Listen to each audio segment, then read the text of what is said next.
소망의 주님을 우리 가슴에 늘 품고 기뻐하는 거룩한 백성들이 오늘도 한 주간의 첫날 그리고 이 하루의 새벽에 주님의 부름을 받고 예배자로 왔습니다. 하나님, 우리 예배를 받으시고 예배자들의 마음속에 오늘 하루를 살아갈 넉넉한 힘과 은혜가 있게 하여 주셔서 오늘도 주요 많은 세상 사람들의 어둠을 밝히는 빛 대신 예수 그리스도의 제자로 우리가 이 세상을 살아낼 수 있도록 인도하여 주시옵소서. 예수 그리스도의 이름으로 감사하며 기도드렸습니다. 아멘. 오늘 하나님께서 우리에게 주신 말씀은 시편 27편 1절로 3절입니다. 시편 27편 1절로 3절 820페이지 같이 읽겠습니다. 시작. 여호와는 나의 빛이요 나의 구원이시니 내가 누구를 두려워하리요. 여호와는 내 생명의 능력이시니 내가 누구를 무서워하리요. 악인들이 내 살을 먹으려고 내게로 왔으나 나의 대적들 나의 원수들인 그들은 실족하여 넘어졌도다.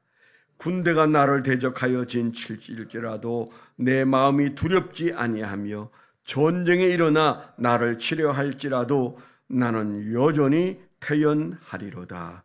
아멘. 27장 마지막에 있는 13절, 14절도 읽으라고 되어 있습니다. 제가 읽도록 하겠습니다. 13절, 14절. 내가 산 자들의 땅에서 여호와의 선하심을 보게 될 줄 확실히 믿었도다. 너는 여호와를 기다릴지어다. 강하고 담대하며 여호와를 기다릴지어다. 아멘. 오늘 적용하고 적어본 적용 제목 나누겠습니다. 우리는 날마다 빛의 축복 속에 산다.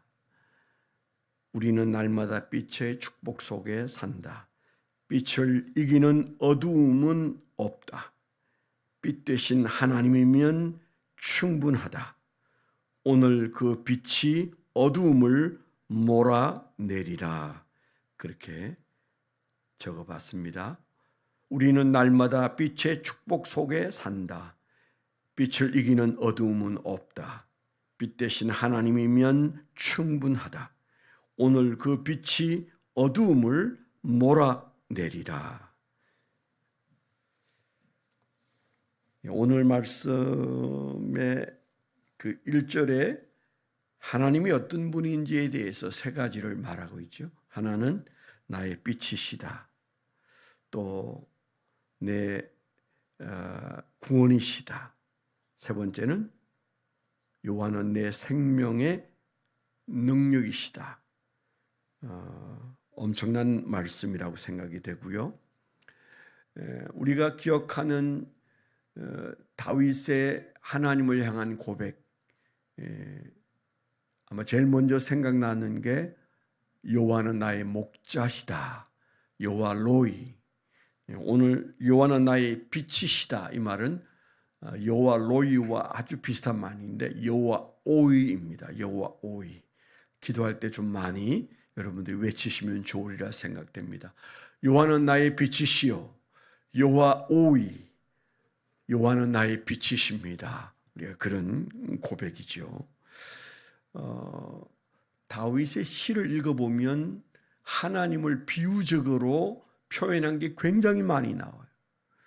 여호와는 나의 산성이시다, 나의 방패시다, 나의 목자시다. 뭐 여러 가지 표현들을 써서 그 시를 지어서 고백하잖아요. 근데 사실 또 복음서에 오면 예수님도 자기 자신을 비유적으로 많이 말씀하셨어요. 근데 그게 다윗의 고백과 예수님이 자기 자신을 비유적으로 말씀하신 그 비유가 아주 많이 겹쳐요. 똑 떨어진다 그런 말로 할 수 있겠죠. 뭐 대표적인 것이 나는 너희의 목자다 그렇게 말씀하셨잖아요. 구약 시대에 예수님 오시기 1000년 전에 여호와는 나의 목자라고 외쳐서 성공한 다윗이 있는가 하면 1000년 전에 그 다윗의 고백을 받아서 내가 바로 그 목자다. 예수님이 얼마나 많이 자신이 목자임을 말했는지 몰라요.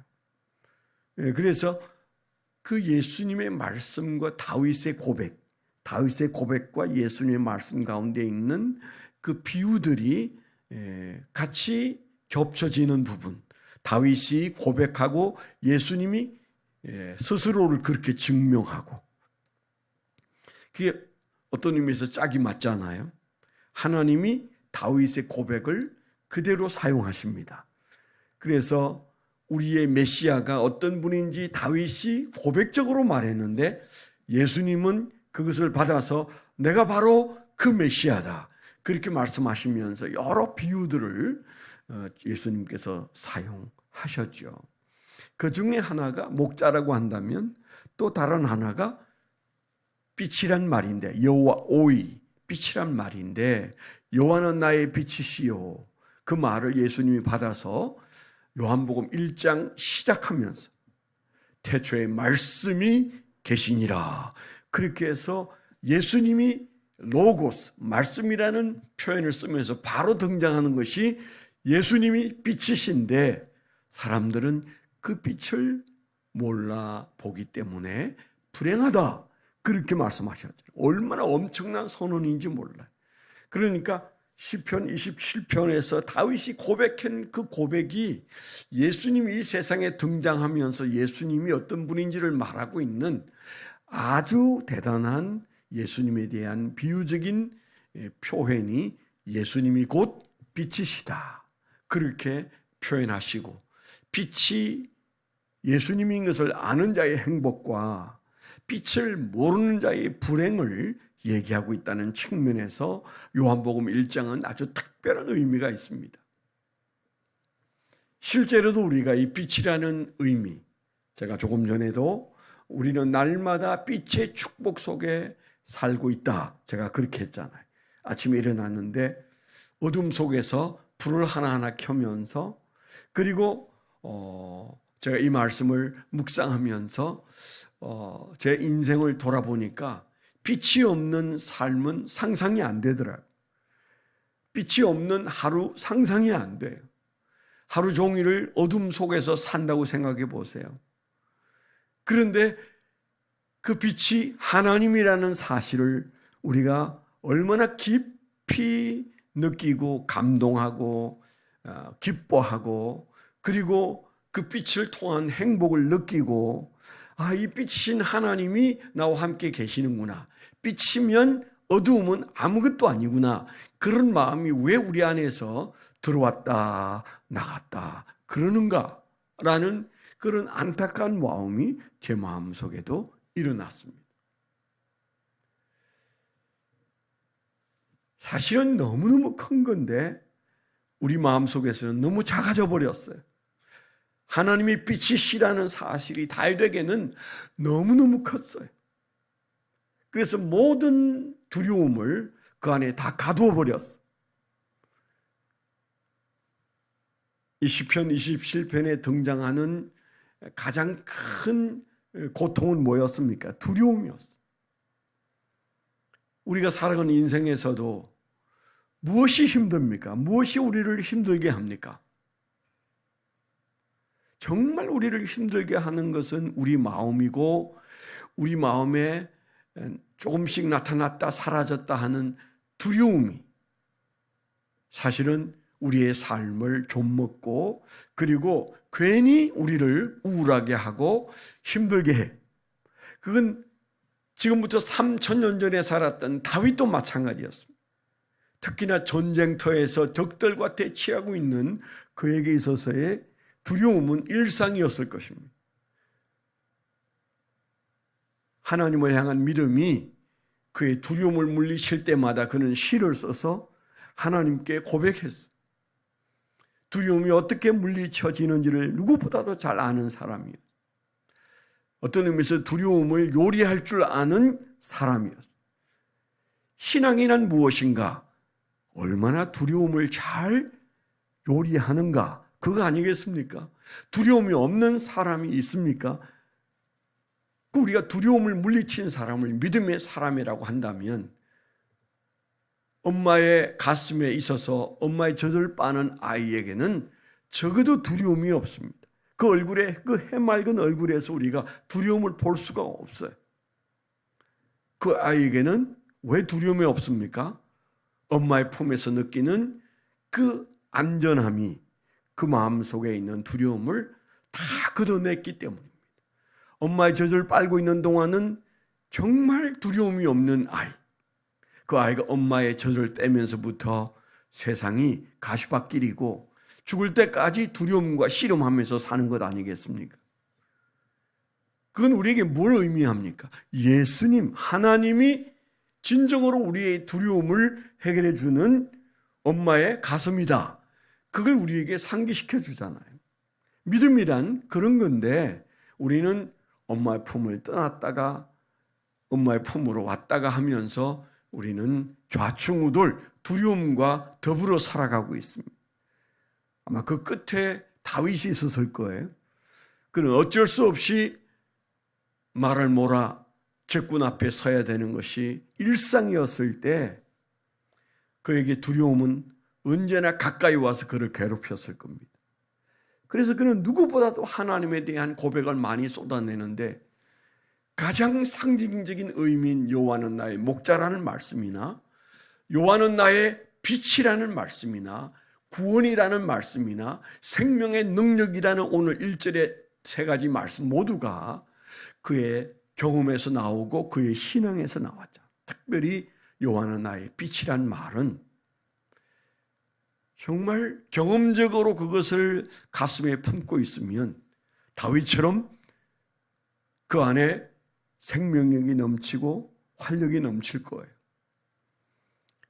1000년 후에 예수님이 그의 고백을 받아서 요한복음 1장에서 하나님이 예수님이 바로 그 빛이라고 하는 말씀을 빛이 세상에 왔으되 사람들이 알아보지 못했다는 말씀으로 믿음 없는 세상, 여전히 두려움에 빠져있는 세상을 얘기하고 계시는 장면을 보면 이 고백이 얼마나 하나님의 마음을 흡족하게 했는가를 우리가 알 수가 있는 거예요. 새벽에 우리가 주님 전에 나와서 이런저런 우리의 삶의 고달픔을 고백하는 것과 함께 더 중요한 것은 다윗처럼 하나님을 어떻게 내가 불러드릴까? 하나님을 어떻게 내가 불러드릴까? 그걸 많이 생각하고 기도해야. 그의 기도가, 그의 시가 온통 하나님에 대한 상징적인 의미들을 불러내어서 그의 신앙을 고백한다는 측면에서 대단한 거죠. 두렵습니다. 우리가 살아가는 인생에 두려움이 우리에게 찾아올 수 있습니다. 그 두려움은 그냥 있는 것이 아니고 어두움입니다. 어두움이에요. 빛의 반대인 어두움이 우리를 두렵게 합니다. 그래서 그 두려움이란 말을, 걱정이란 말을 저 히브리인들은 흔들 의자라고 말한다고 그랬잖아요. 메린네오, 마치 메리가 목을 물어뜯는 것처럼 개가 짐승의 목을 물어서 놓지 않는 것처럼 우리의 목줄기를 물어뜯고 있는 이 두려움이라는 것. 그런데 그 암만 해봐도 밤새 흔들어도 한치도 앞을 나가지 못한다. 그런 의미에서 흔들 의자. 두려움은, 걱정은 흔들 의자다. 그걸로 해결이 안 된다. 점점 더 어둡게 할 뿐이죠. 점점 어둠을 번져가게 할 뿐입니다. 어두움은, 두려움이라는 어두움은 딱 하나면 해결이 돼요. 빛이면 충분합니다. 다윗은 일찍이 그 사실을 믿었습니다.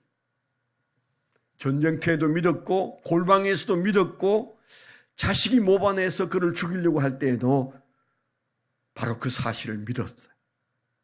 내가 해결할 수 없잖아요. 우리 스스로가 어두움인데 어둠이 가득한 우리가 어떻게 내게 찾아 들어오는 어두움을 이길 수 있습니까? 근데 우리가 할 수 있는 것은 공황정세를 느끼는 것밖에 없어요. 두려움 위에 두려움을 겹치는 것밖에 없어.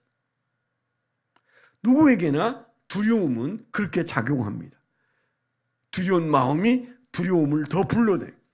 그러나 우리가 분명히 아는 것은 빛은 두려움을 이긴다. 빛은 어두움을 이긴다. 사탄이 주는 두려움, 우리의 죄가 우리에게 찾아 들어오는 두려움. 빛이 아니면 해결이 안 되고 빛이면 충분한 거죠. 어떻게 어두움이 빛을 이길 수 있겠습니까?